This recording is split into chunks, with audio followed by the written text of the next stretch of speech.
Alhamdulillah,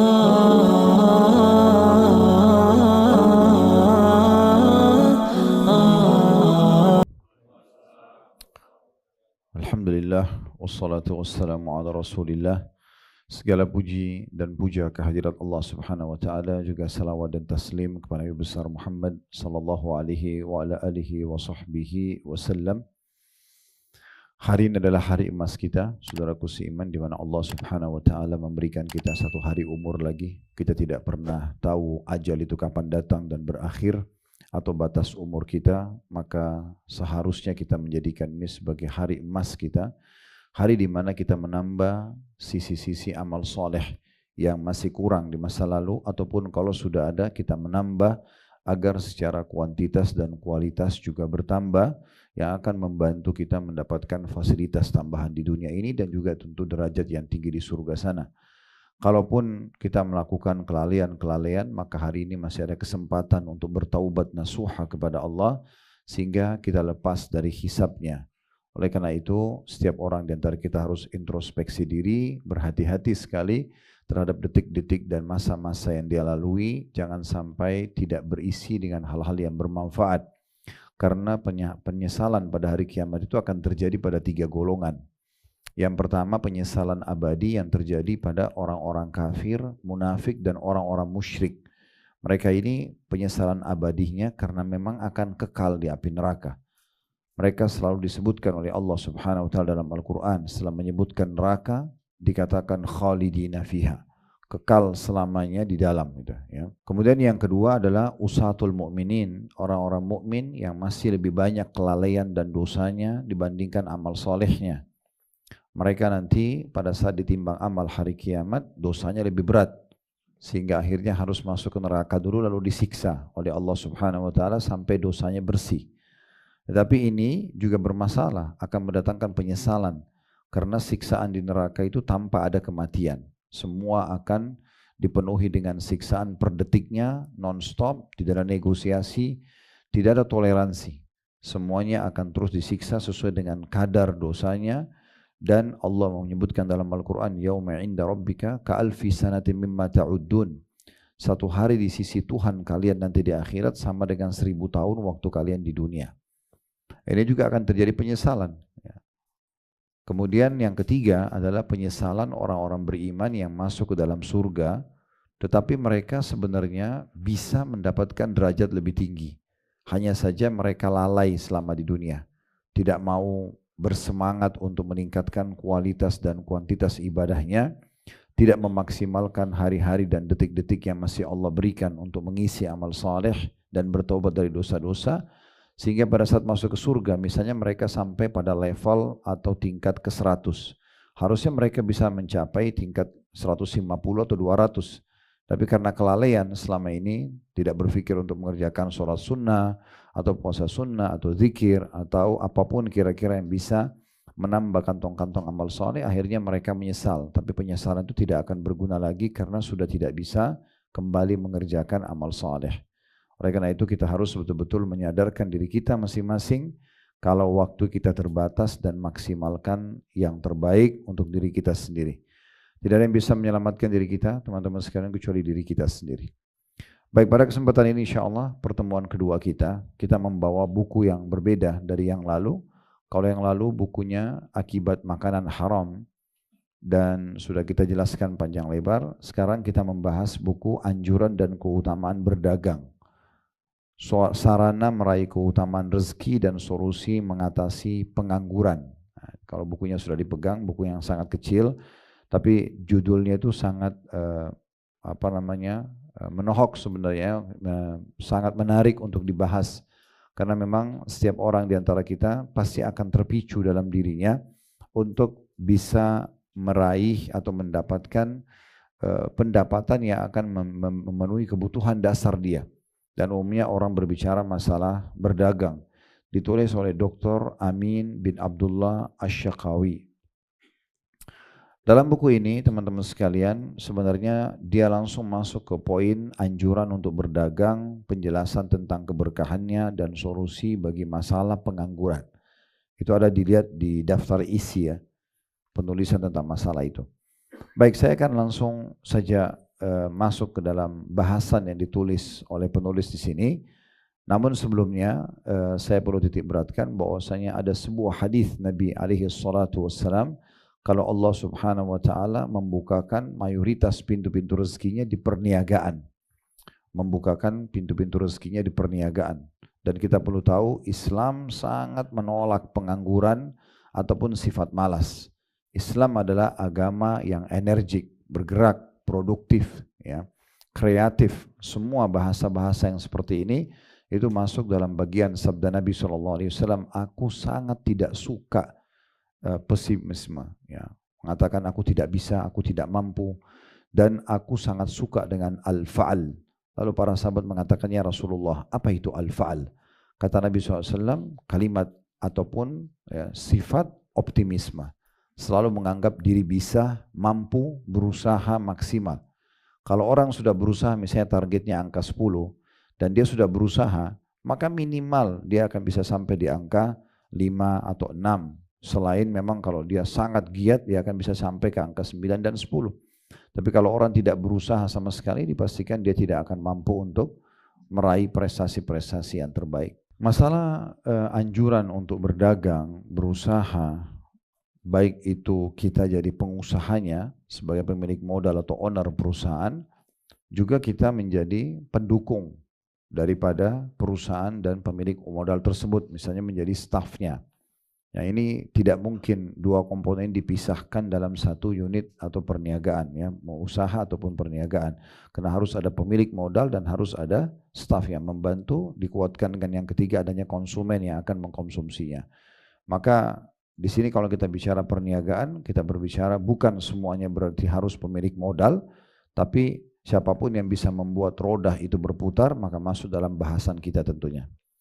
Penulis di halaman satunya setelah memuji Allah Subhanahu wa taala dan membaca salawat kepada Nabi sallallahu alaihi wasallam, beliau mengatakan, amma ba'd.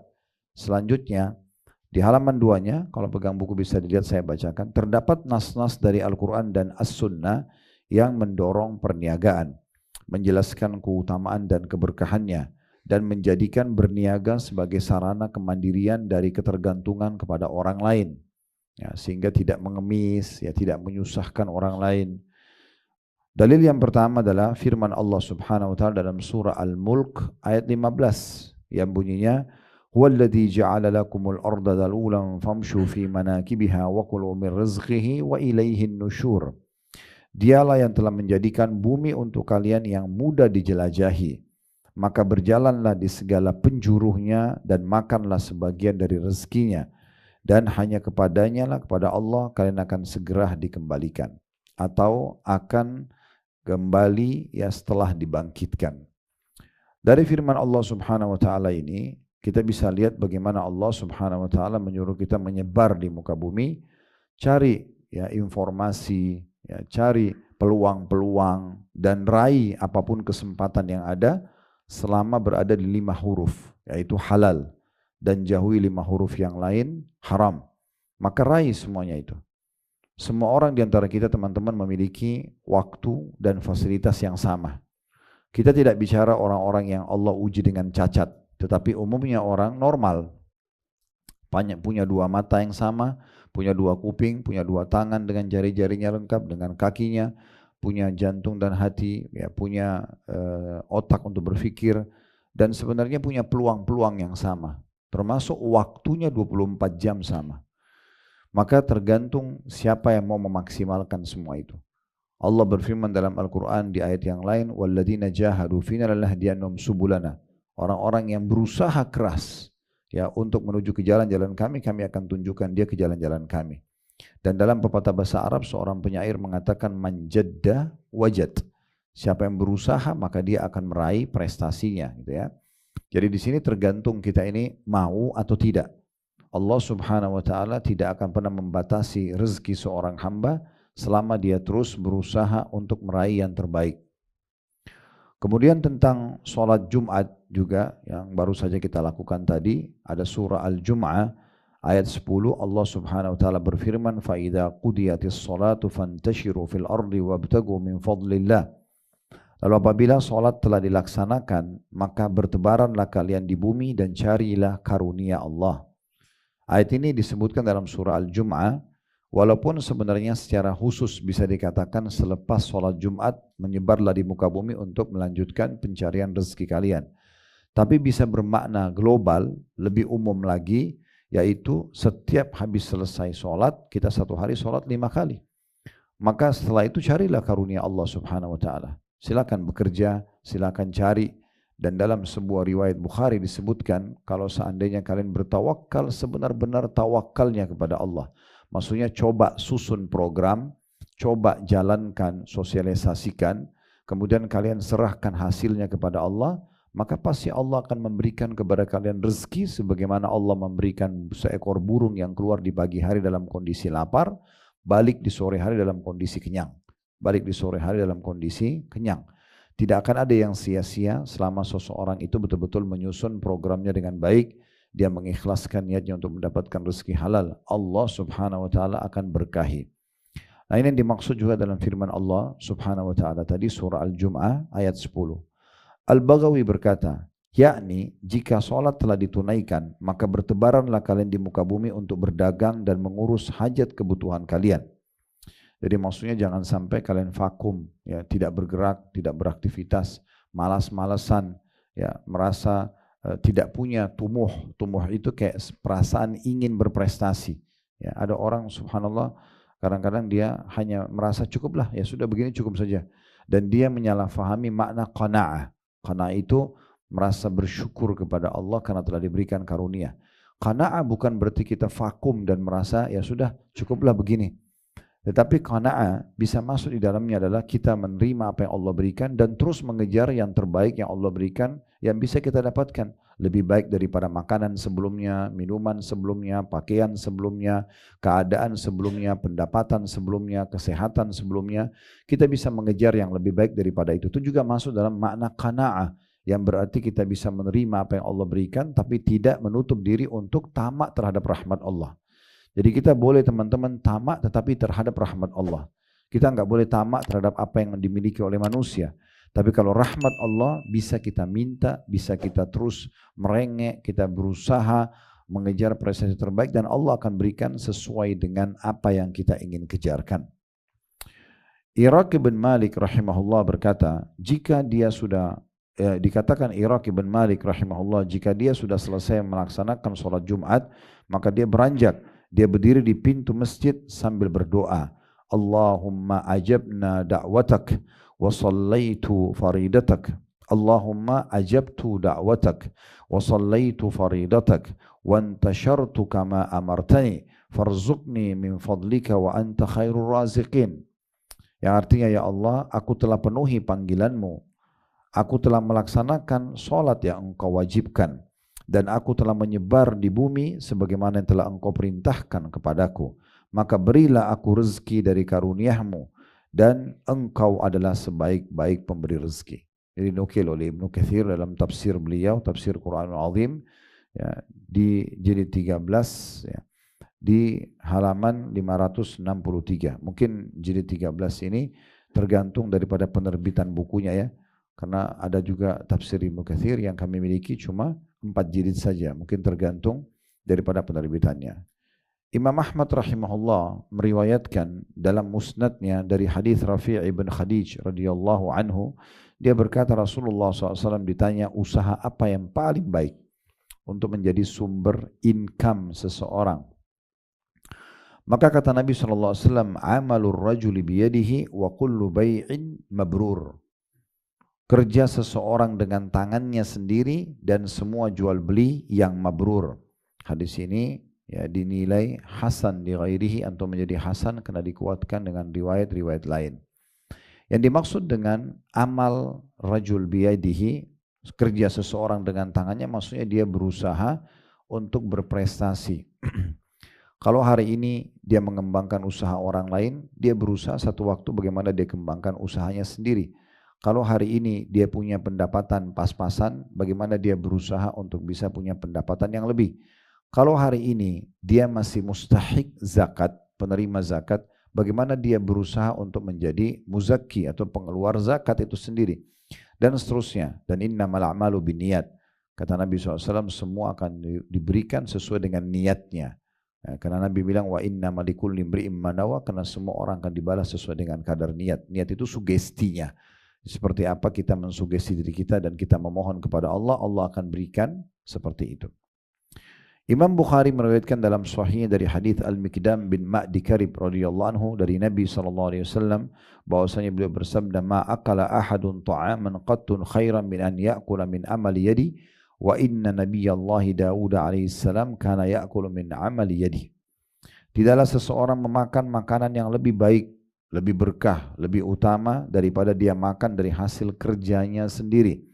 Dan sungguhnya Nabi Allah Daud alaihissalam makan dari hasil kerja beliau sendiri. Hadis ini ya, sudah disebutkan tadi, diriwayatkan oleh Bukhari, tinggal ada footnote nomor 4 di situ, nomor 2072. Dan yang dimaksud juga dengan wa kullu bai'in mabrur, dan setiap jual beli yang mabrur, mabrur maksudnya yang mendapatkan taufik, ya, yang betul-betul dijalankan sesuai dengan syariat Allah Subhanahu wa taala. Mirip kalau teman-teman pernah dengar haji mabrur, ya. Haji mabrur maksudnya haji yang mengikuti peraturan dan syarat-syaratnya sehingga akhirnya mendapatkan apa yang dijanjikan. Nah, mirip seperti itu juga perniagaan, ada yang mabrur, yang kalau disusun dengan poin-poin yang tepat, ya, dengan kerangka fikir yang tepat, dengan planning yang pas, gitu ya, sehingga dijalankan sesuai dengan kadar kemampuan, lalu kemudian diaturkan sebuah program untuk pengembangannya ke depannya, ekspansinya seperti apa, maka dia jalan sesuai dengan itu dikatakan juga bai'il mabrur, ya, transaksi yang mabrur atau yang berhasil. Dan di sini ulama mengatakan ada satu perbedaan dasar antara transaksi jual beli dan perniagaan orang non muslim sama orang muslim, yaitu kita selalu fokus kepada yang halal saja, yang haram kita tinggalkan dalam transaksi sehingga mendatangkan keberkahan. Dan masih di poin yang sama, juga tidak bisa dipisahkan antara ekonomi dengan sosial. Kapan seseorang itu menjadi seorang muslim, dia muslim tapi dia hanya berpikir bagaimana mengembangkan usaha tanpa dilibatkan kegiatan sosial di situ, ya, seperti kita sekarang ada dana CSR dan yang semisalnya. Yayasan saya dengar, Masya Allah, yayasan ini di perusahaan ini sudah ada, itu sangat bagus, ya, karena memang itu ciri khas kita, karena sosial inilah yang akan mendatangkan keberkahan daripada usaha yang sedang kita kembangkan. Jadi ini ciri khasnya. Kalau kapitalis, mereka selalu berpikir bagaimana mempertahankan modal usaha dan bagaimana mengembangkan dengan keuntungan sebesar apapun, ya, walaupun harus, ya, tidak pernah, mereka tidak kenal namanya halal dan haram, dan juga mereka kalau perlu tidak berbagi, ya, sama orang lain, karena bagi mereka menabung pangkal kekayaan. Padahal sebenarnya kalau dalam Islam sangat berbeda. Kita kan sedekah justru sosial itu pangkal kaya. Ini tidak bisa ketemu konsepnya. Kapitalis mengatakan tahan, tabung, kamu akan kaya. Dan ini kalau berarti kita kalau tabung tidak akan bisa berbagi dengan orang lain. Dan Islam mengatakan sedekah pangkal kaya. Berarti kalau kita keluarkan justru makan lebih banyak keberkahannya. Coba renungi baik-baik poin ini teman-teman sekalian. Kalau ingin memulai keberkahan dan bagaimana Allah memperbanyak harta dan pendapatan kita, maka jangan lepaskan diri kita dari kegiatan sosial. Mulai dari yang kita mampu dulu, ya. Dan ini disebutkan dalam hadis Bukhari, kata Nabi SAW, dulu pernah terjadi pada umat sebelum kalian, ada seseorang yang sedang menunggu hujan karena musim peceklik, panas sekali. Kemudian dia pun sambil menunggu ada awan yang lewat di atas, ya, perkebunan dia atau pertanian dia. Kemudian dia mendengar suara dari awan tersebut, turunkanlah hujan di kebunnya fulan. Kemudian dia pun kena penasaran, dia mengikuti suara yang ada di awan itu. Ternyata awan itu berhenti di satu kebun, di sebelah kebunnya orang ini, dan menurunkan hujan di musim peceklik itu hanya di kebun orang tadi. Maka karena penasaran, orang yang mendengarkan suara ini datang kata Nabi SAW dan bertanya kepada pemilik kebun, apa yang kamu lakukan dengan kebunmu ini? Kok bisa nih semua orang lagi tunggu hujan tidak dapat, kamu didatangkan oleh Allah SWT awan, mendung dan turun hujan cuma di kebunmu saja. Apa yang kau lakukan dengan kebunmu ini? Maka orang itu mengatakan, ini bocoran dari Nabi SAW, ya, dan ini sistem perniagaan dan pendapatan seorang muslim sehingga dapat keberkahan. Dia mengatakan hasilnya, bukan modalnya, hasil daripada usaha ini, kebun ini atau pertanian ini saya bagi menjadi 3. Sepertiganya saya sedekahkan di jalan Allah, sepertiganya saya kembalikan kepada modal usaha, sepertiganya lagi saya jadikan untuk biaya kebutuhan saya dan keluarga. Jadi bagaimana dia memprioritaskan sedekahnya. Saya bertemu teman-teman sekalian dengan banyak sekali jemaah yang Masya Allah, Allah bukain pintu rezeki mungkin sudah tidak terhingga lagi. Ya, kalau biasa bahasa kita supaya mudah paham, duitnya sudah tidak berseri karena terlalu banyak harta yang subhanallah Allah bukakan. Saya temukan justru karena masalah sosial. Karena masalah sosial. Ada di antara mereka bahkan saya duduk, pertama sekali mereka buat planning untuk 1 tahun ke depan di program-program perusahaan untuk mengembangkan produk-produk yang ada, sistem marketingnya dan segala macam yang berhubungan dengan perusahaan tersebut. Maka yang paling pertama dia tekankan bagaimana ya harus dikeluarkan sekian persen untuk sedekahnya. Itu dulu program pertamanya, walaupun belum ada margin depan mata gitu. Jadi subhanallah dengan itu Allah kasih keberkahan. Allah SWT kasih keberkahan. Ada beberapa perusahaan juga yang saya tahu di Saudi, mereka sudah lowongkan pokoknya setiap keuntungan dari perusahaan mereka itu sudah dikeluarkan 10%, 20% yang rutin walaupun belum ada angkanya. Dan subhanallah dengan itu jadi luar biasa berkembang usaha-usaha yang mereka sedang lakukan. Allahu a'lam. Baik, ini yang dimaksud dengan hadis tadi, ya. Kemudian hadis yang lain di halaman 6 ya, kita masih melanjutkan halaman demi halaman. Saya berharap teman-teman bisa ikutin. Halaman ke-6-nya ada hadis selanjutnya dan sebuah riwayat, inna atyaba ma akaltum min kasabikum. Sesungguhnya sebaik-baik makanan yang kalian makanlah dari hasil kerja kalian sendiri. Maksudnya bagaimana kita berusaha untuk mengembangkan apapun yang kita mampu kembangkan dari potensi yang kita miliki, dan itu akan menjadi pendapatan yang paling baik. Al-Bukhari meriwayatkan dari dalam sahihnya dari hadis Az-Zubair bin Awwam radhiyallahu anhu, dia berkata Rasulullah sallallahu alaihi wasallam bersabda, la an ya'khudha ahadukum hablahu fayati bihuzmati hatabi ala dhahrihi fayabi'aha fayakuffa Allahu biha wajha khairun lahu min an yas'ala an-nasa a'tauhu aw mana'uhu. Sesungguhnya, kata Nabi SAW, salah seorang di antara kalian mengambil seutas tali, kemudian dia pulang membawa seikat kayu bakar di atas punggungnya, lalu dia menjualnya, sehingga dengan begitu Allah menjaga kehormatan wajahnya. Maksudnya dari mengemis atau minta-minta, adalah lebih baik baginya daripada dia meminta-minta kepada manusia, baik mereka memberinya atau menolaknya. Ini diriwayatkan oleh Bukhari di nomor 1471. Dari sini kita bisa lihat lagi bagaimana luar biasanya Islam memotivasi para penganutnya justru untuk bekerja dengan tangannya sendiri. Dan ini berarti penolakan terhadap secara totalitas terhadap pengemisan. Ya. Dan perlu teman-teman tahu ya, dalam Islam kita hanya boleh meminta sesuatu di satu keadaan kurang lebih ya. Kalau orang normalnya, kita tidak bicara orang yang punya udzur. Kalau dia masih punya, kalau dia sudah tidak punya makanan hari itu lagi dan dia akan kelaparan, baru dia boleh minta.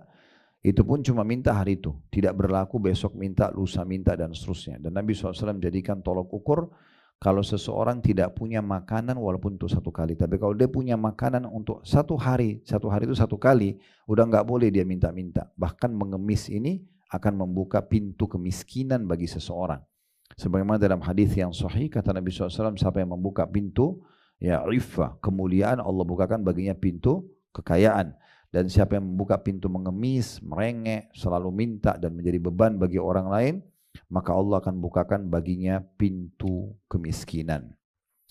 Di halaman 7-nya setelah membaca hadis Bukhari tadi, selanjutnya di paragraf paling bawah sebelah kanan, sebagaimana telah hadir bahwa Nabi Allah Daud alaihissalam makan dari hasil usahanya sendiri, maka demikian juga nabi-nabi yang lainnya.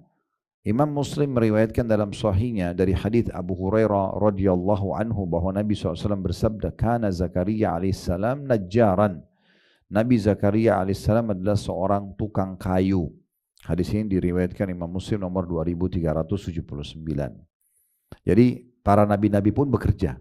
Ya, dan pada pertemuan kita yang bulan lalu, seingat saya pernah titik beratkan bagaimana banyak umat Islam tidak fokus melihat 19 tahun dari masa hidup Nabi Muhammad SAW itu berniaga. Bahkan kalau kita mau bahas tentang pendapatan hidup Nabi SAW sebelum masa kenabian, itu beliau menghabiskan 13 tahun jadi pengembala domba Dan pada saat itu pekerjaan profesi yang bisa mendatangkan sumber yang cukup, karena beliau dengan itu bisa memenuhi kebutuhannya dan juga membantu pamannya Abu Thalib yang dalam keadaan miskin pada saat itu dan punya keturunan banyak, dari umur 8 sampai 21 tahun. Berarti ini kurang lebih 13 tahun. Dan kemudian setelah itu di umur 21 tahun sampai 40 tahun, 19 tahun beliau berniaga. Kalau kita gabungkan ini waktu yang sangat panjang, ya. 19 itu ditambah 13, ya, itu 32 tahun beliau fokus untuk mencari sumber income, ya, bekerja dan tidak mengemis dengan orang-orang. Ini menandakan dari umur 8 tahun sampai 40 tahun Nabi SAW terus saja fokus untuk bekerja dan punya income, tidak mengemis sama orang lain. Kemudian dikatakan Nabi Musa alaihissalam bekerja pada Nabi Shu'aib selama 10 tahun untuk mengembala kambing. Sebagaimana Nabi kita Muhammad SAW juga pernah mengembala kambing. Imam Muslim meriwayatkan dalam sahihnya dari hadits Abu Hurairah radhiyallahu anhu bahwa Nabi SAW bersabda, "Ma ba'atsallahu nabiyyan illa ra'al ghanam." Faqala ashabuhu wa anta? Faqala na'am kuntu ar'aha ala qararita li ahli Makkah. Allah tidak mengutus, kata Nabi Muhammad SAW, seorang nabi pun kecuali dia pernah mengembala kambing. Karena di masa itu pengembala kambing termasuk pekerjaan yang baik, ya. Maka para sahabat bertanya, apakah engkau juga ya Rasulullah? Kata Nabi SAW, iya, dan aku dulu mengembala kambing penduduk Mekah dengan upah beberapa kirot. Ya, hadits ini diriwayatkan oleh Imam Muslim di nomor 2262. Ya, ini berarti menandakan Nabi SAW bekerja dan punya hasil. Ya. Beberapa kirot adalah beberapa keping dirham yang tidak seberapa nilainya. Di antara dalil tentang keutamaan berniaga dan keberkahannya adalah apa yang diriwayatkan dalam As-Sahihain atau riwayat Bukhari dan Muslim. Dari hadits Anas radhiyallahu anhu, anna Abdurrahman bin Auf qadim al-Madinah fa'akha an-nabiy sallallahu alaihi wasallam bainahu wa bain Sa'd bin Rabi' al-Ansari. وكان سعد ذا غنى فقال لعبد الرحمن أقاسمك مالي نصفين وأزوجك قال بارك الله لك في أهلك ومالك دلني على السوق فما رجع حتى استفضل أقتا وسمنا al-hadith. Bahwa Abdurrahman bin Auf radhiyallahu anhu pada saat datang ke kota Madinah, hijrah dari kota Mekah, dia dulu ini orang kaya raya di Mekah, kemudian dia hijrah, istrinya dan anaknya tidak mau masuk Islam, hartanya pun direbut oleh orang-orang Quraisy pada saat itu. Beliau datang dalam kondisi miskin di Madinah, padahal beliau ini orang kaya raya di Mekah. Waktu Abdurrahman bin Auf radhiyallahu anhu datang ke Madinah, maka Nabi SAW mempersaudarakannya dengan Sa'd bin Rabi' al-Ansari radhiyallahu anhum. Sa'ad adalah orang kayanya Madinah. Lalu Sa'ad berkata kepada Abdurrahman, aku akan membagi setengah hartaku untukmu dan aku akan menikahkanmu. Dalam riwayat lain, aku memiliki setengah perkebunan kurma Madinah itu milikku. Kita akan bagi dua. Ya, mirip orang kalau di Jakarta ini, Jakarta Selatan ini setengahnya perusahaan punyaku. Aku akan bagi dua dengan kamu. Ini sepertinya sulit sekali terjadi di masa kita sekarang. Tapi di masa itu orang betul-betul memahami tentang masalah bagaimana merajut ya ukhuwah Islamiyah dan saling membantu sama Muslim. Dan aku juga akan menikahkan kamu. Dalam beberapa riwayat lain, aku memiliki 2 orang istri. Kamu lihat salah satunya yang mana cocok, aku ceraikan lalu kamu boleh nikahi. Ini bentuk kepedulian Sa'd bin Rabi' radhiyallahu anhu kepada saudaranya dalam Islam, Abdurrahman bin Auf. Namun Abdurrahman radhiyallahu anhu orang yang dipenuhi juga hatinya dengan keimanan. Dia mengatakan, semoga Allah memberkahimu pada keluarga dan hartamu. Maksudnya tidak usah kamu ceraikan istrimu untuk saya nikahi, tidak usah juga berbagi setengah hartamu itu. Cukup tunjukkan kepadaku di mana pasar Madinah. Maka Abdurrahman pun tidak pulang dari pasar kecuali dia sudah mendapat laba berupa susu kering dan juga minyak samin al-hadith. Maksudnya kisah ini masih panjang tetapi sampai sini diangkat oleh penulis sebagai saksi bahasannya. Dari riwayat ini kita bisa lihat Abdurrahman bin Auf menahan diri dari menerima pemberian harta saudaranya Sa'd bin Rabi' al-Ansari radhiyallahu anhu. Kemudian dia berusaha di lahan perdagangan, maka Allah memberkahi dan memberinya kekayaan melalui itu. Sesudah itu dia menikah dan dia pun menjadi salah satu saudagar kayanya Madinah. Ya, jadi kalau kita sudah pernah dengar, alhamdulillah. Kalau belum pernah dengar, Abdurrahman ini sampai dialah pencetus lahirnya pasar-pasar di kota Madinah. Jadi setelah subhanallah dia masuk ke pasar Madinah, di hari pertama dia waktu menolak pemberian Sa'ad bin Rabi' dari harta itu, dia ditunjukin pasar, dia lihat mayoritas di pasar itu ternyata orang dagang perlengkapan perkebunan kurma, karena mayoritas masyarakat Madinah berkebun kurma di saat itu. Dia datang ke satu kios yang besar, lalu dia mengatakan, saya seorang muhajir dari Mekah, saya butuh modal usaha, bisa enggak Anda memberikan kepada saya ya transaksi, tapi disilakan dengan bai'un ajil, ya, transaksi jatuh tempo, nanti baru saya bayar. Setelah saya jual barang gitu, sehari 2 hari lagi. Maka disetujui, dia pun beli barang, dia putar di pasar itu, dia beli barang, dia jualan barang, laku dibayar sama dia. Begitu terus sampai dia punya kios yang besar di pasar tersebut dan menjadi pengusaha yang paling sukses karena cara dia ini. Kemudian dia mulai keliling kota Madinah dan dia melihat waktu itu masyarakat Madinah fokus ke satu tempat lokasi pasar dan selalu numpuk orang di situ karena cuma satu pasar. Dia lihat lahan-lahan yang kurang produktif di kota Madinah, lalu dia izin dengan Nabi SAW, ya Rasulullah, saya mau buka pasar.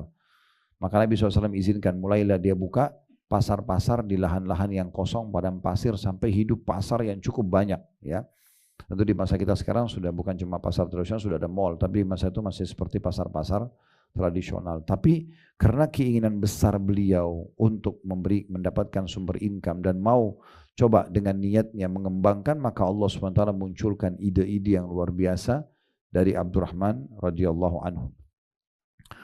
Ayyub As-Sikhtiyani rahimahullah berkata, Abu Kilaba rahimahullah berkata, ilzamis suka fa innal ghina minal afiyah. Teruslah di pasar untuk berniaga karena kemandirian termasuk keselamatan, yakni kemandirian dari ketergantungan pada manusia. Ali bin Al-Fudail rahimahullah berkata, aku mendengar bapakku berkata kepada Ibnu Mubarak, maksudnya ayahnya Fudail bin Iyad, seorang ulama besar, berkata kepada sahabatnya bernama Ibnu Mubarak, namanya Abdullah bin Mubarak, 2 orang tabi'in yang sangat masyhur dengan keimanan mereka. Apa kata Fudail kepada Ibnu Mubarak? Ibnu Mubarak ini orang yang sangat soleh, berilmu luas, tampan, pemberani, kaya raya, berkumpul semua sifat kebaikan. Dan beliau kalau ceramah itu selalu menggugah. Fudail bin Iyad, sahabatnya, itu mantan preman, perampok jalanan, sadar, kemudian menjadi sahabat dekat dengan Abdullah bin Mubarak.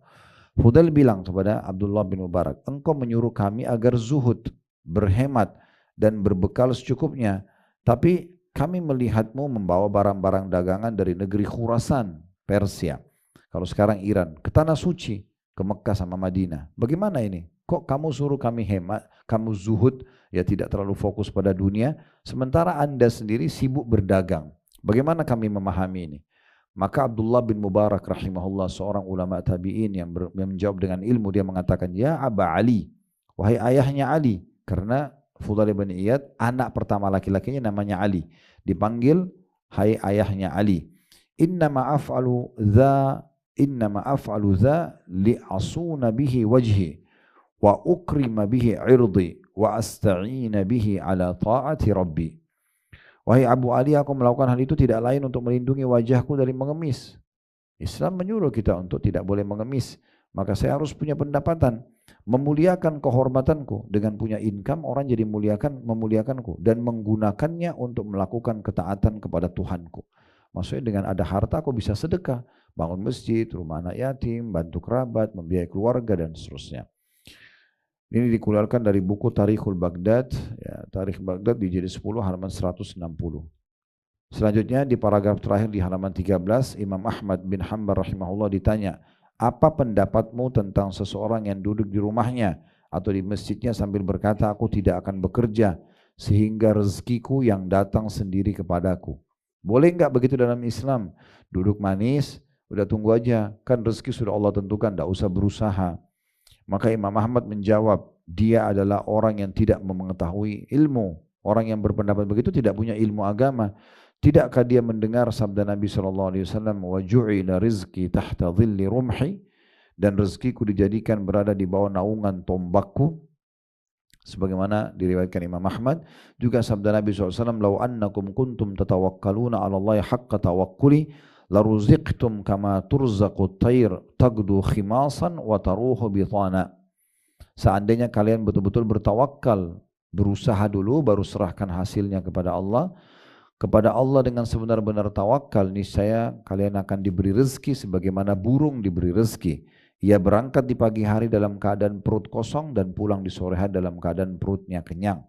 Diriwayatkan oleh Tirmidzi nomor 2344. Sabda Nabi SAW tentang burung, tagdu khimasan wa taruhu bitana, ia berangkat di pagi hari dalam keadaan perut kosong dan pulang di sore hari dalam kondisi perutnya kenyang. Nabi menyebutkan bahwa burung berangkat di pagi hari untuk mencari rezeki, dan demikianlah keadaannya orang-orang yang melakukan hal yang sama. Zaid bin Maslamah rahimahullah bercocok tanam di kebunnya, maka Umar bin Khattab radhiyallahu anhu berkata, "Asabta istagni 'anil nas yakun aswana lidini yakun aswana lidinik wa akrama laka 'alaihim." Kamu telah berbuat yang benar, janganlah bergantung kepada manusia, karena hal itu lebih menjaga agamamu dan membuatmu lebih mulia dalam pandangan mereka.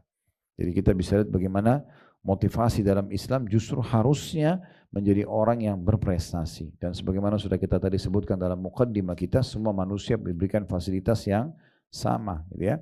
Jadi kalau Anda pemilik modal, Anda menjadi pemilik modal yang berprestasi, berusaha terus untuk kreatif, ya, untuk inovatif dan seterusnya. Jangan vakum dan terus ya meminta kepada Allah Subhanahu wa taala agar terus dikembangkan dan diberkahi, serta juga jangan lupakan masalah kegiatan sosialnya.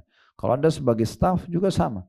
Bagaimana kita menjadi seorang staf, kita berpikir untuk bisa mengembangkan dan memberikan ide dan andil yang besar di perusahaan, sehingga akhirnya kalaupun kita sudah meninggal atau kita resign, ya, atau keluarlah dari perusahaan tersebut, tetap bisa ada amal soleh, ya, yang tertinggal sebagai sebuah teori di perusahaan misalnya. Semua itu adalah hal-hal yang positif, dan jangan sampai kita menjadi orang-orang yang justru jauh dari Allah SWT. Mentang-mentang dibukain pintu rezeki malah buka pintu maksiat, ya, sebagai pemilik misalnya, atau mentang-mentang kita sudah memiliki kedudukan baru kita sewenang-wenang, seakan-akan kita tidak akan tergeser dari jabatan kita sebagai staf di satu divisi itu, ya, padahal sebenarnya bisa saja setiap saat Allah SWT mengubah keadaan dan akhirnya menurunkan derajat kita. Nah, seperti itulah. Kemudian selanjutnya, para sahabat Nabi, ini di halaman 16 ya, para sahabat Rasulullah SAW melakukan perniagaan di darat dan laut. Mereka bekerja di kebun-kebun kurma mereka, dan mereka itulah teladan.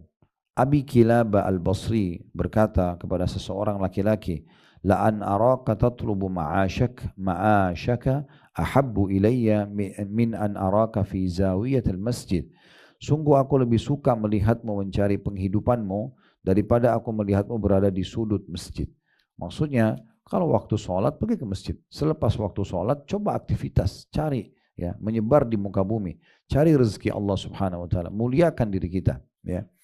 Dan kita tidak perlu melihat jenis pekerjaannya apa, yang penting 5 huruf tadi yang kami katakan teorinya halal. Selama halal mulai saja. Yang penting teman-teman sekarang kita menguasai bidang itu. Karena memang Nabi SAW mengatakan, "Innallaha yuhibbu an yara, innallaha yuhibbu min 'abdin idza 'amila 'amalan an yutqinahu." Allah suka sekali melihat dari seorang hamba kalau dia mengerjakan satu perbuatan, dia menguasainya. Profesionalisme dalam pekerjaan tersebut. Maka itu sudah cukup akan mendatangkan keberkahan juga dalam hidup kita. Abu Sulaiman Ad-Darani rahimahullah berkata, "Laisal ibadatu indana an tasuffa qadamaika wa ghairuka yakutu lak, walakin ibda biragifaika fa ahrizhuma thumma ta'abbad." Menurut kami, bukanlah termasuk ibadah ketika kamu menegakkan kedua telapak kakimu di saf, sementara orang lain mencari makan untukmu. Akan tetapi mulailah dengan mencari 2 potong roti, dapatkanlah keduanya, baru kemudian beribadahlah. Maksudnya, beliau mengatakan bukan tidak boleh orang fokus sholat, tetapi jangan sampai kita sibuk mengisi masjid dan saf-saf sholat, tapi kita menjadi beban bagi orang lain. Padahal sebenarnya kita bisa bekerja dan punya income, ya. Juga poin penting teman-teman sekalian, Islam memerintahkan kita agar bekerja dan mengambil hasil dari kerja kita boleh. Tetapi kita mengemis tanpa memberikan andil, maka ini jadi tanda tanya. Ya, ini bahkan bisa menjadi dosa. Ya, sebagaimana sebagian ulama bahkan memasukkan ya dalam kategori dosa besar kalau orang mengemis sementara dia sebenarnya mampu ya untuk mencari income bagi kehidupan dia. Di halaman 18-nya Al-Ghazali berkata rahimahullah, "Fahadhihi madhammatus syar'i lis-su'ali wal ittikali ala kifayatil aghyar. ومن ليس له مال موروث فلا ينجيه من ذلك بعد الله إلا الكسب والتجارة." Ini merupakan celaan syariat terhadap meminta-minta dan bergantung kepada bantuan orang lain. Barang siapa yang tidak memiliki harta dari warisan, maka tidak ada yang bisa menyelamatkannya dari hal itu sesudah Allah kecuali berusaha dan berniaga. Ya. Jadi maksudnya harusnya seseorang itu jangan mengemis. Kalau dia masih punya warisan, oke, mungkin masih bisa dia hidup dari situ, tapi setelah itu pun dia harus tetap berusaha. Jangan sampai warisan habis kemudian dia mengemis pada orang lain. Maka cara yang terbaik kata beliau adalah seseorang berniaga, berusaha, belajar, mempelajari, mempraktekkan. Dan perlu digarisbawahi juga satu hal, para ulama menitikberatkan kegagalan dalam satu proyek itu justru pelajaran untuk naik ke level setelahnya. Ya, jadi kegagalan misalnya dalam satu proyek itu bukan harus membuat kita vakum, malah merasa diri kita salah dan tidak bisa. Tetapi itu justru sebuah pelajaran penting ya dari pengalaman hidup yang membuat nanti level kita justru naik. Ya. Karena tidak ada orang yang tiba-tiba sampai pada satu level tertentu sebelum dia melalui banyak ujian dan kegagalan sehingga akhirnya dia bisa berhasil mencapai ke poin tersebut. Ya. Di halaman 19-nya di samping nas-nas tentang tanda kutip keutamaan berniaga dan dorongan kepada kemandirian sehingga tidak bergantung kepada orang lain, telah ada dalam jumlah yang tidak sedikit terdapat pula nas-nas dan athar-athar, ini athar maksudnya riwayat-riwayat ya, yang mencela pengangguran dan memperingatkan darinya.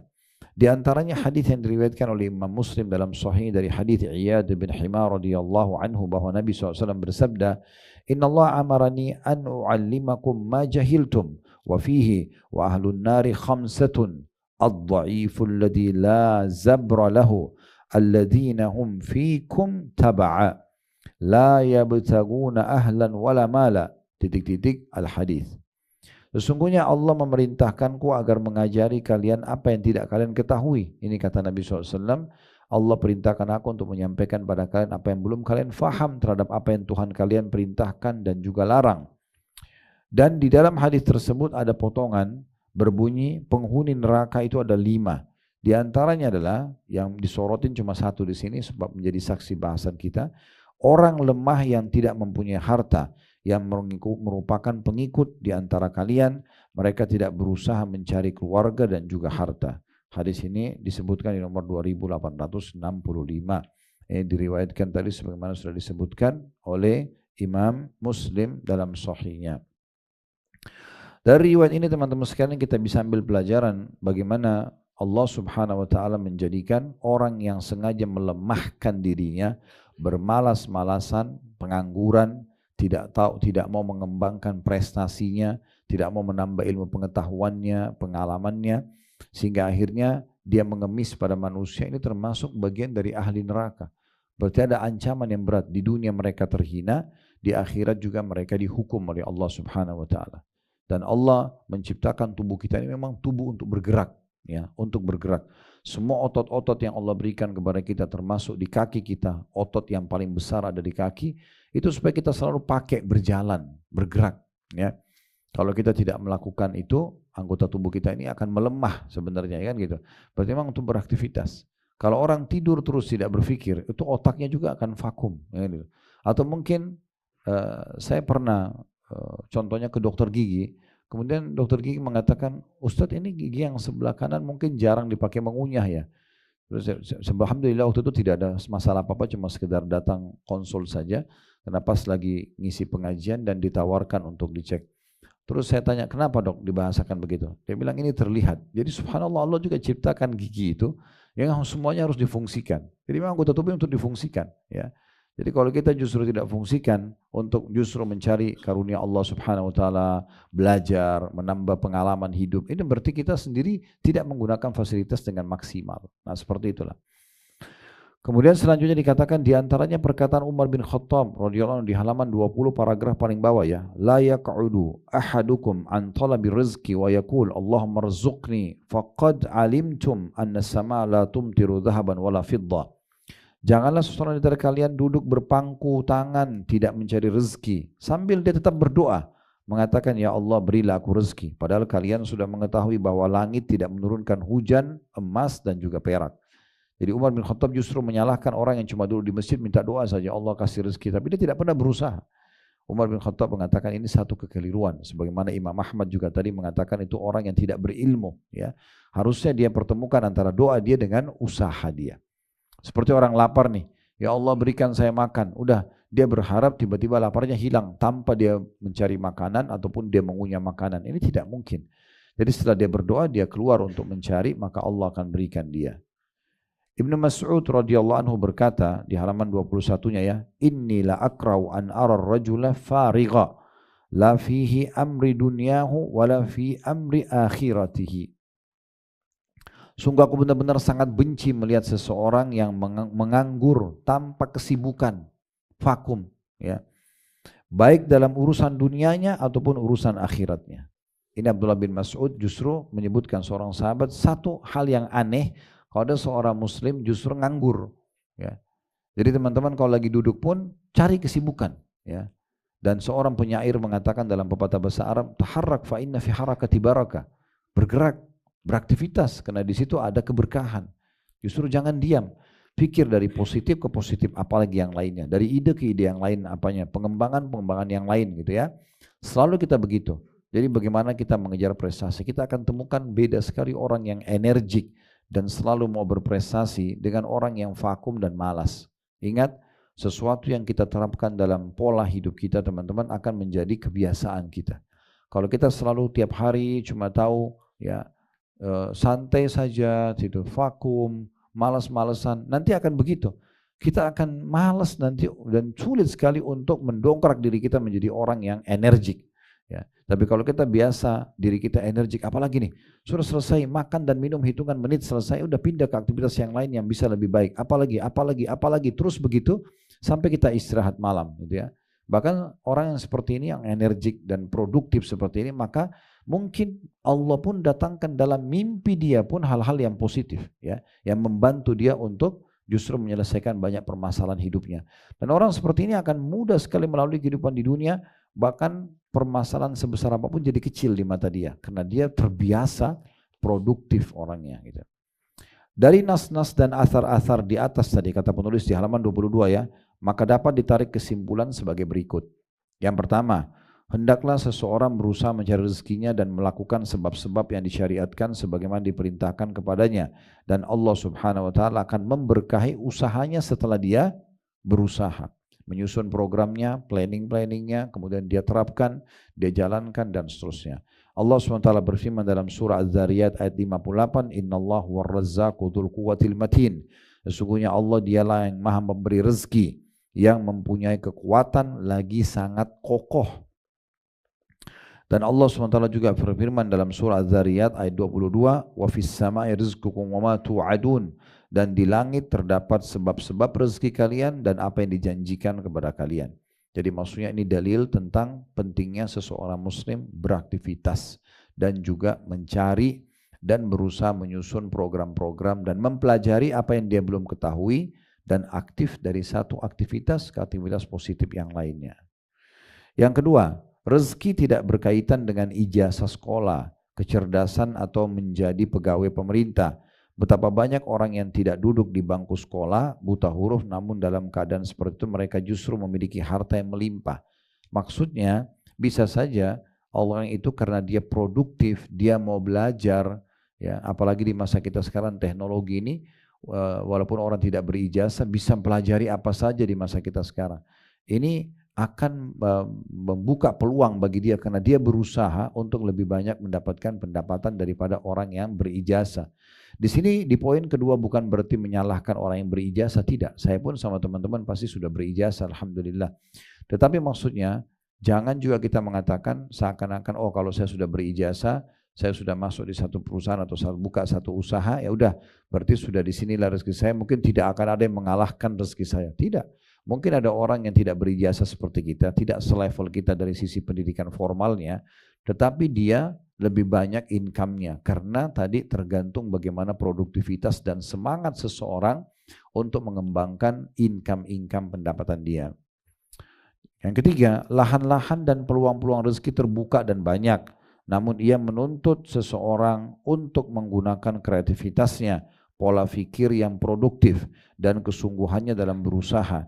Di samping ia juga memohon pertolongan kepada Allah Subhanahu wa Ta'ala. Berikut ini adalah faktor-faktor yang membantu keberhasilan perdagangan yang digali dari nas-nas syariat dan pertanyaan yang diajukan kepada orang-orang yang berkompeten di bidang tersebut. Di antaranya, niat yang baik dalam berniaga, hendaknya bertujuan untuk menjaga diri dan mewujudkan kecukupan sehingga tidak meminta-minta kepada manusia. Jadi tadi beliau menyebutkan tentang 3 poin kesimpulan dari nas-nas atau dalil-dalil Al-Quran dan Sunnah yang sudah dibacakan.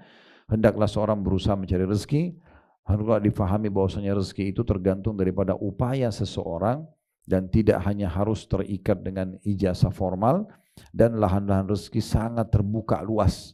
Tinggal bagaimana seseorang itu produktif, ya, dan dia berusaha kreatif, membaca, mengikuti perkembangan dan seterusnya.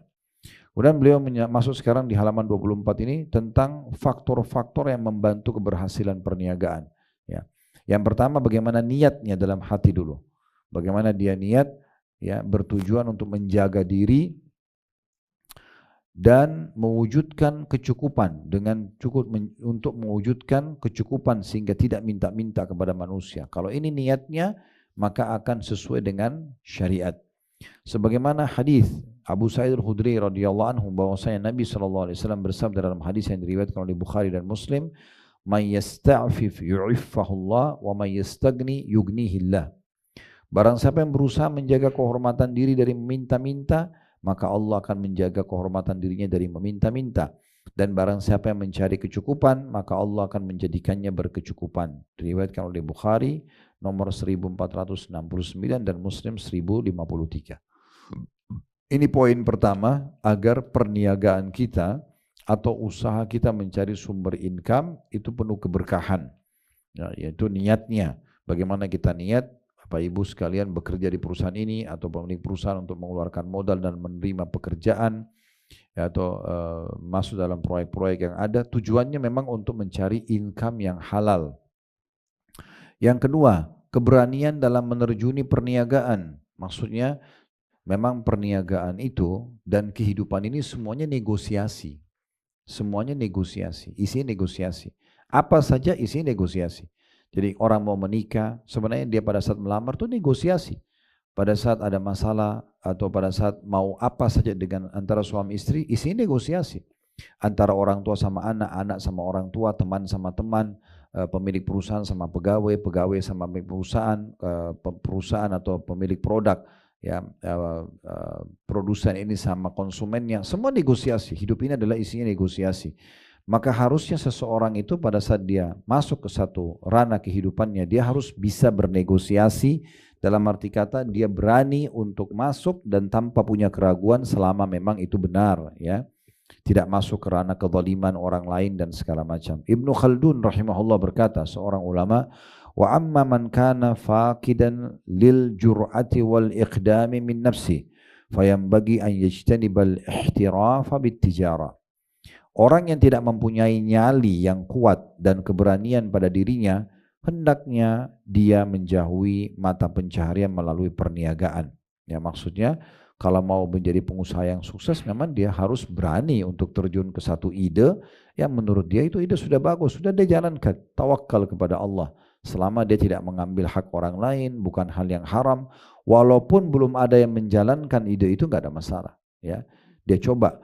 Banyak orang-orang yang muncul dan hanya tampil menjadi tokoh di tengah-tengah manusia, justru karena muncul ide positif, dia berani eksekusi. Ya, dia berani eksekusi. Bahkan sebagian mereka tidak punya modal awalnya, tapi karena ide ini adalah dia dengan nyali yang benar dan dia susun programnya dengan baik, kerangka fikirnya dengan sempurna, maka otomatis dia akan bisa ya berkembang. Yang ketiga, mengetahui dan memahami dunia yang digelutinya berupa urusan-urusan perdagangan dan perincian-perinciannya. Sebagian orang ada yang memasuki dunia perdagangan namun sangat disayangkan mereka tidak menguasai perkara-perkaranya. Mereka hanya mengandalkan orang lain, para pegawai atau para pekerja, akibatnya terjadi kerugian. Jadi betul-betul kita buka usaha pun kita harus kuasain usaha tersebut ya. Sehingga akhirnya kita bisa menguasai dan mengontrol sepenuhnya apa yang sedang kita kembangkan sebagai sebuah usaha. Ini yang poin ketiganya ya. Dan beliau menegur jangan sampai nanti kita buka usaha hanya bermodalkan karena ada teman yang ajak, kemudian teman ini yang menguasai, kita sama sekali tidak tahu menahu tentang usaha tersebut, cuma investasi modal saja. Ini sayang. Harusnya sambil investasi sambil tahu ada apa sebenarnya. Usaha apa ini, berkembang di bidang apa, bagaimana hitungan laba ruginya, bagaimana program ke depannya, planning-planningnya, sampai di batas di mana sih pengembangan usaha ini bisa dan segala macam hal ini bisa kita terus geluti gitu ya. Yang keempat, menjalankan sebab-sebab yang diperintahkan Islam dengan kesungguhan berupa sholat istikharah yang diajarkan Nabi SAW kepada umatnya, bertawakal atau menyerahkan hasil kepada Allah, meminta masukan dari orang-orang yang ahli di bidang ini sebelum memulai aktivitas perdagangan, mempelajari proyek bisnis dan nilai ekonominya, dan terus menerima masukan-masukan hingga perdagangan mewujudkan tujuannya. Ini juga poin ijtihad dari penyusun buku ya. Atau buku ini, tapi sangat menarik sebenarnya bagaimana istikharah umum. Umat Islam memang harus beristikharah, sholat 2 rakaat, usaha ini boleh atau tidak, bagus atau tidak. Tapi dalam istikharah ini perlu saya berbagi poin penting teman-teman sekalian. Kalau bertemu antara dua opsi kegiatan atau pilihan perbuatan ya, dan dua-duanya sama kurang lebih mendekati angka positifnya. Misalnya dua-duanya di angka 9 sama 9. Kita bingung mau mulai yang mana karena modalnya hanya bisa pilih salah satu. Atau mau pilih perusahaan yang mana karena dua-duanya sama secara kualitasnya. Maka di sini kita istikharah. Istikharah tidak dibutuhkan kalau salah satunya lebih baik dari yang lain. Misalnya perusahaan A atau jenis bisnis yang kita akan investasi A itu angkanya 10. Sementara yang B itu angkanya 7. Ini nggak butuh istikharah. Karena untuk apa diistikharahkan sementara memang yang satu lebih baik daripada yang satunya. Jadi kalau bertemu antara dua hal yang membuat kita masih bingung baru kita istikharahkan. Kan gitu. Itu poin. Kemudian juga dikatakan dan ini penting sekali. Meminta masukan dari orang-orang yang ahli di bidang ini sebelum memulai aktivitas perdagangan. Ya, mempelajari proyek bisnis dan nilai ekonominya. Dan terus menerima masukan hingga perdagangan mewujudkan tujuannya. Jadi jangan malu bertanya, jangan merasa sudah cukup, merasa karena sudah punya ilmu di situ dan sudahlah saya nggak usah kembangin gitu kan. Padahal sebenarnya tetap saja duduk ya, tetap saja ngobrol. Kalau pernah Anda dengar bagaimana Nabi Muhammad SAW diperintahkan oleh Allah SWT dalam Al-Quran, wasyawirhum fil amr. Dan bermusyawarahlah hai Muhammad engkau dengan mereka. Siapa itu? Para sahabatnya. Padahal Nabi Muhammad SAW seorang Nabi, menerima wahyu dari langit. Tapi Allah masih suruh untuk bermusyawarah dengan para sahabat. Karena bermusyawarah ini, mendengarkan ide dari banyak orang, itu sangat bagus. Nanti akan membuka wacana tambahan buat kita, wawasan kita jadi lebih luas dari pengalaman-pengalaman teman-teman ini, baik itu dalam perang kalau strategi perang misalnya, baik itu dalam perniagaan kalau strategi bisnisnya, ya, baik itu dalam pengembangan pendidikan dan pengalaman untuk menambah ya ekstra perkembangan dalam pendidikan kalau di dunia pendidikan dan seterusnya. Ya, ini poin-poin penting untuk selalu digarisbawahi. Yang kelima, takwa kepada Allah Subhanahu wa taala dan senantiasa merasa diawasi olehnya. N-nya besar kata ganti Allah ya. Selama menjalankan perniagaan. Jadi harus selalu merasa diawasin oleh Allah sehingga tidak membuka celah pintu buat syaitan menggoda kita. Karena biasanya salah satu fitnah yang terjadi teman-teman, kalau kita sudah punya income, itu syaitan akan masuk di situ. Kita merasa dibuat aman sehingga kita merasa nggak apa-apa deh saya berbuat dosa. Toh juga saya sudah aman, sudah punya perusahaan, sudah punya income, atau saya sudah dapat jabatan di pekerjaan saya, maka saya tidak akan mungkin tergeser. Ini keliru. Dosa itu bisa menjadi penyebab nikmat yang sedang ada hilang. Hati-hati. Bisa orang bangkrut usahanya, bisa tiba-tiba karena dia misalnya mabuk-mabukan, narkotika, berzina atau manipulasi data, lalu dipecat juga dari perusahaan kalau sebagai staf misalnya. Nah seperti itu bisa terjadi ya. Oleh karena itu harus menjaga ketakwaan atau kepatuhan kepada Allah Subhanahu wa taala. Takwa kepada Allah di poin kelima dikatakan senantiasa merasa diawasi olehnya, oleh Allah selama menjalankan perniagaan. Tidak ada seorang pun yang bertakwa kepada Allah dalam urusan tertentu dari urusan-urusannya kecuali Allah akan memberkahi untuknya. Sebagaimana Allah telah berfirman dalam surah Al-A'raf ayat 96. Walau anna ahlal qura amanu wattaqau la fatahna alaihim barakatim minas sama'i wal ard. Jikalau kiranya penduduk negeri-negeri beriman dan bertakwa, niscaya kami benar-benar akan melimpahkan kepada mereka berkah-berkah dari langit dan bumi. Jadi kalau mereka betul-betul tunduk kepada Allah, oh ini nggak boleh, ini haram, saya nggak mau. Apapun keuntungan dunianya datang, selama itu haram kita tidak mau. Apapun ya yang mendatangkan keberkahan karena itu baik ya dan halal kita tempuh, maka itu akan mendatangkan income yang baik. Allah SWT berfirman tentang juga takwa ini dalam surah Talaq ayat 2 dan ayat 3. "Wa may yattaqillaha yaj'al lahu makhraja wa yarzuqhu min haitsu la yahtasib." Barang siapa yang bertakwa kepada Allah, niscaya dia Allah akan membukakan jalan keluar baginya, dan dia-nya besar kata ganti Allah, memberinya rezeki dari arah yang tidak disangka-sangka. Hendaklah menjauhi praktek jual beli yang mengandung penyimpangan dari rel syariat atau mengandung sesuatu yang diharamkan dan menghindari yang samar yang tidak diketahui halal dan haramnya. Al-Bukhari dan Muslim rahimahumullah meriwayatkan dalam sahih keduanya dari hadits Abu Sa'id Al-Khudri radhiyallahu anhu bahwa Nabi SAW bersabda, "Faman ya'khudhu ma'lan bihaqqi yubarak lahu fi, wa man akhadha ma'lan bighairi haqqi famathaluhu kamathalil ladzi ya'kulu wa la yashba'." Barang siapa yang mengambil harta dengan cara yang benar, maka dia diberkahi padanya. Dan barang siapa yang mengambil harta dengan cara tidak benar, maka dia seperti orang yang makan namun tidak akan pernah kenyang. Hadis ini disebutkan oleh Bukhari nomor 6427 dan Muslim nomor 1054. Ibnu Hajar rahimahullah berkata, hadis tersebut menunjukkan bahwa orang yang mendapatkan harta yang tidak halal itu tidak diberkahi padanya.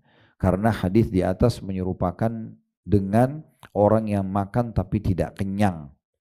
Ini dinukil dari kitab Fathul Bari, Syarah Sahih Bukhari, tulis oleh Ibnu Hajar rahimahullah, jadi 11 halaman 249. Jadi teman-teman yang penting kalau di poin nomor 5 ini adalah cari keberkahannya. Ya, jadi ada orang subhanallah mungkin income-nya per bulan hanya 4-5 juta rupiah. Tapi karena halal, dia betul-betul bekerja dari hasil tangannya sendiri, dia ikhlas ingin mendapatkan pendapatan, maka Allah berkahi. Cukup dia hidup, istrinya, anaknya 3, mungkin mertuanya juga numpang. Ada orang punya income ratusan juta, miliaran mungkin setiap bulan, tapi dia tidak tahu kemana uang itu. Karena tidak ada keberkahannya. Ya. Salah satu pemateri yang sempat kami undang kemarin, ada seseorang yang kami undang di Inspirasi Hijrah, ada perkataan yang menarik kalau menurut saya. Jadi saya tanya, apa yang menyebabkan Anda mau meninggalkan sumber income yang tadinya besar, tetapi dia tahu kalau itu haram atau ada syubhatnya. Kenapa mau pindah kepada pendapatan halal sekarang? Semua proyek yang berbau dosa ditinggalkan sama dia secara totalitas. Dia bilang karena keberkahannya Ustaz. Ya, jadi dulu saya tidak tahu kemana uang itu, walaupun banyak. Tapi sekarang bisa nyata, karena dia halal kayak berkah. Saya tahu berapa datangnya, kemana saya keluarkan, gitu kan. Dan selalu saja ada datang tambahannya, walaupun memang dia tidak melimpah-limpah, tetapi dia akan ada keberkahan. Nah itu yang dimaksud. Yang keenam teman-teman, supaya perniagaan dan pekerjaan kita juga mendapatkan penghasilan yang baik, ya.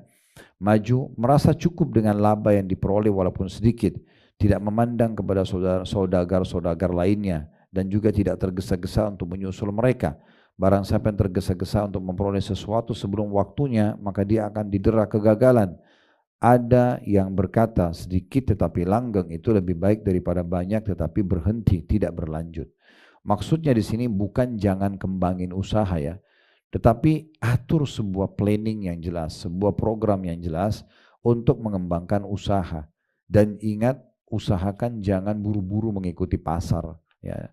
Jadi kalau ada pasar lagi berkembang sesuatu, dipelajari dulu. Karena kalau kita buru-buru langsung mengikuti, oh produk ini lagi booming, kita langsung ikut-ikutan. Bisa saja pada saat dia gagal, kita juga ikut gagal. Apalagi kita buru-buru investasi cukup besar di sana. Tapi kalau kita sudah pelajari dan kita dapatkan, oh ternyata memang ini bagus ya, dan sudah ada pengalaman-pengalaman dari beberapa, tidak ada perusahaan, tidak ada masalah, kita kembangin gitu ya. Kita kembangin dan kita bahkan bisa membuat hal-hal yang lebih baik di produk yang sama misalnya. Yang ketujuh, manajemen keuangan yang rapi. Ya, karena dengannya seseorang atau seorang saudagar akan mengetahui pemasukan dan pengeluarannya berupa modal yang harus dikeluarkan untuk satu proyek atau keuntungan yang dapat diraih. Berapa kadar dari keuntungan tersebut dan rincian atau perincian lainnya yang detail sehingga memperjelas segala urusan perdagangan baginya serta membantunya melewati rintangan dan menyukseskan sebuah proyeknya. Jadi maksudnya dia harus tahu modal yang dibutuhkan berapa, dari mana sumbernya, kemudian akan diinvestasikan di jenis usaha apa, rinci semua usaha itu sudah diketahui, kemudian kira-kira kapan dia akan pengembalian modal terjadi, keuntungan bisa dinikmatin, dan sampai mana batas pengembangan usaha itu. Nah ini semua dibuatkan sebagai satu program dan harus diikuti dengan manajemen keuangan. Saya yakin teman-teman di perusahaan tidak asing dengan adanya akunting, finance, dan laporan neraca, laba rugi dan seterusnya. Ya, ini bagian daripada hal yang dianjurkan dalam Islam ya, supaya kita tidak keliru. Perlu saya berbagi sebuah riwayat, bagi saya unik riwayat itu ya. Salman Al-Farisi radhiyallahu anhum. Ini masalah sederhana tapi bisa kita tarik kepada pengembangan usaha kita sekarang. Beliau itu kalau menyuruh pembantunya ke pasar belanja sayuran misalnya atau sesuatu, kalau datang beliau periksa barang belanjaannya. Ini belanjanya mana? Sudah selesai diperiksa, oh ya sesuai, baru kemudian beliau yang menerimanya dan berterima kasih pada pembantunya tadi. Pernah ditanya oleh seseorang, kenapa Anda lakukan itu? Apakah Anda tidak percaya dengan pembantu Anda? Dia mengatakan bukan. Justru yang saya lakukan adalah pengawasan ya, yang membuat dia lebih hati-hati. Bukan karena saya curiga, dia lebih hati-hati dan akhirnya membuat kalaupun dia sampai keliru, dia bisa memperbaiki kesalahannya sebelum Allah menghisapnya. Ini sebuah manajemen yang luar biasa kalau menurut saya. Jadi sangat rapi.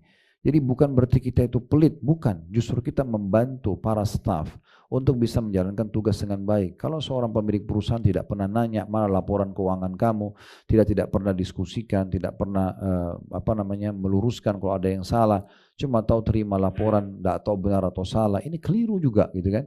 Karena butuhnya detail dan Allah pun akan tanya nanti. Karena pada hari kiamat kata Nabi SAW tidak akan beranjak kaki seorang hamba ke surga atau ke neraka kecuali ditanya 4 hal.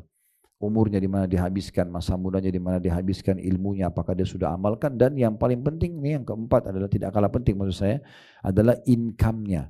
Dari mana dia dapatkan, kemana dia keluarkan. Itu juga akan ditanya oleh Allah Subhanahu wa ta'ala. Jadi seperti itulah. Yang kedelapan, kejujuran dalam transaksi jual beli dan bekerja sama. Juga jujur kepada pembeli. Ya. Hal ini berdasarkan apa yang diriwayatkan dalam As-Sahihain atau riwayat Bukhari Muslim dari hadis Hakim bin Hizam radhiyallahu anhu bahwa Nabi SAW bersabda al-bay'ani bil khiyari ma lam yatafarraqa fa in sadaqa wa bayyana burika lahuma fi bai'ihima wa in katama wa kadaba muhikat barakatu bai'ihima. Penjual dan pembeli mempunyai hak khiyar. Hak khiyar itu melanjutkan transaksi atau memberhentikannya selama keduanya belum berpisah. Ini hukum transaksi jual beli dalam Islam ya. Jika keduanya jujur dan transparan atau menjelaskan, maka jual beli keduanya diberkahi. Tapi jika keduanya menyembunyikan dalam kurung cacat dan berdusta, maka keberkahan jual beli keduanya akan dicabut. Riwayat Bukhari nomor 2110 dan Muslim 1532. Maksudnya adalah kalau teman-teman mau jual motor, mau jual mobil, misal contoh ini pernah tabrakan, ditanya, ini pernah tabrakan nggak? Nggak usah bohong, jangan bilang oh nggak pernah, supaya laku. Pastikan ini tidak akan laku teman-teman sekalian. Yang laku itu kita bilang, iya memang pernah tabrakan di bagian depan sebelah kanan dan sudah saya bawa ke bengkel, silakan dicek. Dengan kejujuran dan transparan Allah akan berkahi. Insya Allah Allah berkahi. Walaupun mobil bekas, motor bekas yang kita beli itu akan berkah, maksudnya akan lama bisa dipakai. Kita pun pada saat menjualnya kita mendapatkan income-nya itu juga akan penuh dengan berkah. Nah seperti itu yang dimaksudkan di poin ini. Al-Bukhari dan Muslim meriwayatkan dari hadits Jabir bin Abdullah radhiyallahu anhuma. Jabir dan ayahnya Abdullah, dua orang sahabat, kita mengatakan radhiyallahu anhuma, beliau berkata, bay'atun Nabiya sallallahu alaihi wasallam ala iqamis shalah wa ita'iz zakah wan nushi likulli muslim. Fakana Jarir bin Abdullah idza ishtara syai'an aw ba'a yaqulu li sahibihi i'lam annama akhadna minka ahabbu ilaina mimma a'tainakahu fakhtar. Aku bersumpah, kata Jabir, bersumpah setia kepada Nabi SAW untuk mendirikan sholat, menunaikan zakat, dan bersikap tulus kepada setiap muslim. Jika Jarir bin Abdullah membeli atau menjual sesuatu, maaf, ini bukan Jabir ya, saya keliru, Jarir radhiyallahu anhu. Saya tadi mengira Jabir ya. Jadi jika Jarir periwayat hadits ini bin Abdullah radhiyallahu anhu membeli dan menjual sesuatu, maka dia berkata kepada pembeli atau penjualnya, ketahuilah bahwa apa yang kami ambil darimu lebih kami cintai daripada apa yang kami berikan kepadamu. Silakan engkau memilihnya. Maksudnya adalah kami transaksi memberikan ini, kami percaya selama kamu jujur ya, dan kami tidak merasa rugi dengan harta yang kami keluarkan ya. At-Tabarani meriwayatkan rahimahullah dalam biografi Jarir bin Abdullah bahwa seorang hamba sahaya milik Jarir membeli seekor kuda untuknya dengan harga 300 dirham. Manakala Jarir melihat kuda itu, dia lekas ya, menemui penjual dan berkata, sungguhnya kudamu ini nilainya lebih mahal dari 300 dirham. Maka Jarir menambahkan uang pembayarannya dan menambah lagi hingga mencapai 800 dirham. Di sini disebutkan oleh, atau penjelasan disebutkan oleh Ibnu Hajar dalam Fathul Bari. Jadi ini memang ciri khasnya transaksi dalam Islam luar biasa ya. Sampai Jarir bin Abdullah radhiyallahu anhu itu pernah pembantunya beli seekor kuda 300 dirham, tapi begitu dia lihat, dia tahu ini bukan harga pasar. Dia sengaja keluar mencari pemilik kuda tadi lalu mengatakan, kudamu ini bukan begitu nilainya. Lalu ditambahkan uang sampai 800 dirham. Poin ke-9, melakukan aktivitas jual beli di pagi hari. Abu Dawud meriwayatkan dalam As-Sunan dari hadis Sakhr Al-Ghamidi radhiyallahu anhu, anna Nabi sallallahu alaihi wasallam qala Allahumma barik li ummati fi bukuriha, wa kana Nabi sallallahu alaihi wasallam idza ba'atha sariyatan aw jayshan ba'athahum min awwalin nahar, wa kana Sakhrun rajulan tajiran. Wa kana yab'athu tijaratahu min awwalin nahar fa'athra wa kathura maluhu. Bahwa Nabi SAW berdoa, ya Allah berkahilah umatku pada waktu pagi hari mereka. Maksudnya mulailah aktivitas di pagi hari. Alhamdulillah kita memang aktivitas di pagi hari umumnya. Jika Nabi SAW mengirim pasukan yang berjumlah sedikit ataupun banyak, maka beliau memberangkatkan mereka di waktu pagi. Sakhr radhiyallahu anhu, ya pemilik hadis ini ya, kan hadis Sakhr Al-Ghamidi radhiyallahu anhu, dikatakan seorang saudagar, dia memberangkatkan dagangannya di waktu pagi, maka dia pun meraup laba yang banyak dan hartanya melimpah ruah. Diriwayatkan oleh Bukhari. Baik, selanjutnya teman-teman sekalian, poin ke-10. Kita akan selesaikan buku ini ya insyaallah. Hendaknya pedagang itu rela dalam menerima bagian rezeki yang telah Allah berikan untuknya. Imam Ahmad rahimahullah meriwayatkan dalam Musnad dari hadits Abu Ya'la bin Asy-Syakhir radhiyallahu anhu, dia berkata, seorang dari Bani Sulaim menyampaikan kepadaku, menurutku dia melihat Rasulullah SAW, yakni berstatus sahabat. Dia berkata, Rasulullah SAW bersabda, innallaha yabtali abdahu bima a'ta, faman radiya bima qasamallahu lahu barakallahu lahu fi wa wassa'ahu, wa man lam yarda lam yubarik lahu. Sesungguhnya Allah menguji hambanya dengan apa yang dia berikan kepadanya. Barang siapa yang rela dengan apa yang Allah berikan baginya atau kepadanya, maka Allah akan memberkahinya untuknya dan melapangkannya. Dan barang siapa yang tidak rela, maka Allah tidak akan memberkahinya. Ya, hadis ini ya sebagaimana tadi disebutkan, ya diriwayatkan oleh Abu Ya'la di jilid 33 halaman 403, dan di nomor hadisnya itu di nomor 20.279. Ini pentahkiknya mengatakan hadis ini sahih. Ini di halaman 37 di footnote nomor 28 di bawah saya baca ya. Jadi maksudnya adalah di poin ke-10 ini, bagaimana kita pada saat mendapatkan sebuah pekerjaan, proyek, kita syukuri, kita nikmati itu. Bukan berarti kita tidak kembangkan ya, tapi bagaimana kita jangan menggerutu ya, sambil mengatakan kok cuma begini, masa begini saja gitu kan, itu keliru. Tapi kalau kita menerima itu, alhamdulillah Allah berikan hari ini begini, saya akan kembangkan besok, nah itu positif, itu dibolehkan. Ini dua hal yang perlu diperhatikan dari apa yang sudah kami sampaikan tadi. Poin ke-11, jangan lupa menunaikan zakat pada waktunya dan mengalokasikannya pada pos-pos yang ditetapkan syariat, karena zakat adalah rukun Islam yang ketiga, sebagaimana Allah Subhanahu wa taala berfirman dalam surah At-Taubah ayat 103 yang berbunyi, khudh min amwalihim shadaqatan tutahhiruhum wa tuzakkihim biha wa shalli alaihim inna salataka sakanun lahum. Al-ayat. Ambillah zakat dari sebagian harta mereka, yang dengan zakat itu kamu membersihkan dan mensucikan mereka.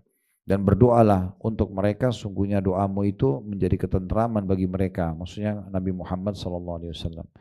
Zakat itu membersihkan dan menumbuh kembangkan harta. Jadi ini maksudnya kalau orang-orang yang sudah punya income, ingat dihitung 1 tahun masa haul harta simpanan kita dan investasi. Kalau mencapai nisab kadar minimal 85 gram emas selama 12 bulan berturut-turut, maka dikeluarkan 2,5%. Karena itu akan mendatangkan ya keberkahan terhadap usaha kita atau income kita. Yang ke-12, jangan lupa tadi itu zakat kewajiban. Kalau sekarang sedekahnya, menyisihkan sebagian dari laba untuk sedekah. Ini yang tadi kita bilang ya, perbedaan antara Islam sama kapitalis. Kalau kita tidak pernah pisahkan antara ekonomi sama sosial. Menyisihkan sebagian dari laba untuk sedekah, hal ini termasuk sebab memperoleh keberkahan dan tumbuh kembangnya harta. Imam Muslim meriwayatkan dalam sahihnya dari hadits Abu Hurairah radhiyallahu anhu bahwa Nabi SAW bersabda, baina rajulun bi falatin minal ard fasami'a sautan fi sahabah isqi hadikata fulan fatanahha dhalika as-sahab fa'afraga ma'ahu fi harratin فإذا شرجة من تلك الشراج قد استوعبت ذلك الماء كله فتتبع الماء فإذا رجل قائم في حديقته يحول الماء بمسحاته فقال له يا عبد الله ما اسمك قال فلان للاسم الذي سمع في السحابة فقال له يا عبد الله لما تسألني عن اسمي فقال إني سمعت صوتا في السحاب الذي هذا ماؤه يقول اسقي حديقة فلان لاسمك فما تصنع فيها قال أما إذا قلت هذا فإني أنظر إلى ما يخرج منها فأتصدق بثلثه وآكل أنا وعيالي ثلثا وأرد فيها ثلثه. Kata Nabi SAW, ketika seorang laki-laki sedang berjalan di padang pasir yang tandus, tiba-tiba dia mendengar suara dari arah awan. Siramilah kebunnya si fulan, maka awan itu pun menepi, lalu menumpahkan airnya di tanah bebatuan hitam. Ternyata ada satu saluran air dari beberapa saluran yang telah menampung seluruh air itu. Maka dia menelusuri saluran air itu, dan ternyata ada seorang laki-laki yang sedang mengarahkan air dengan cangkulnya di kebunnya. Maka dia bertanya, orang yang mendengarkan suara tadi, ya, wahai hamba Allah, siapakah nama anda? Maka orang yang tadi mendapatkan air hujan dari awan itu mengatakan fulan, yakni nama yang dia dengar dari awan tadi. Maka orang yang tadi mendengarkan suara disebutkan di awan itu bertanya, wahai hamba Allah, mengapa, atau orang yang ditanya tadi menanyakan, mengapa engkau menanyakan namaku? Maka orang yang mendengarkan suara dari awan mengatakan, aku mendengar suara dari arah awan yang air itu adalah air yang jatuh darinya. Mengatakan siramilah kebun fulan, yaitu nama anda yang disebutkan. Sebenarnya apa yang anda kerjakan atau lakukan terhadap kebun ini? Maka pemilik kebun mengatakan, karena anda telah menanyakan hal itu, maka sungguhnya aku memerhatikan apa yang dihasilkan oleh kebunku ini. Sepertiganya dari hasil aku sedekahkan, sepertiga lagi aku makan bersama keluarga, dan sepertiga lagi aku kembalikan kepada kebun ini. Maksudnya sedekahkan juga dari hasilnya. Makin teman-teman fahami ternyata dari income saya ini, selain saya nikmati ada haknya orang lain, maka makin mendatangkan keberkahan di situ. Makin mendatangkan keberkahan.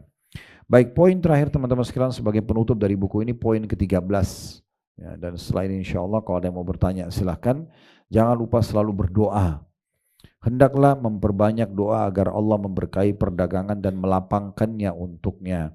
Sebagaimana Allah SWT berfirman dalam surah Al-Baqarah ayat 196. Wa idza sa'alaka ibadi anni fa inni qarib ujibu da'watad da'i idza da'an falyastajibu li wal yu'minu bi la'allahum yarshudun. Dan apabila hamba-hambaku bertanya kepadaku, wahai Nabi, tentang aku, maksudnya Allah mengatakan, kalau ditanya hai Nabi Muhammad tentang aku, sesungguhnya aku sangat dekat, kata Allah. Hanya kata ganti aku itu besar karena Allah. Aku kabulkan permohonan orang yang berdoa. Apabila dia berdoa kepadaku, maka hendaklah mereka memenuhi atau perintahku dan beriman kepadaku agar mereka memperoleh kebenaran. Imam Bukhari meriwayatkan dalam sahih dari hadits Urwa, anna Nabiya sallallahu alaihi wasallam a'tahu dinaran yashtari lahu bihi syatan, fashtara lahu bihi syataini, faba'a ihdahuma bidinar, wa ja'ahu bidinarin wa syatin, fada'a lahu bil barakati fi bai'ihi, wa kana lau ishtarat turaba larabiha fihi. Bahwasanya Nabi SAW memberinya 1 dinar, maksudnya kepada Urwa radhiyallahu anhu, untuk membeli seekor kambing. Lalu dengan 1 dinar, Nabi SAW memberinya 1 dinar untuk membeli seekor kambing.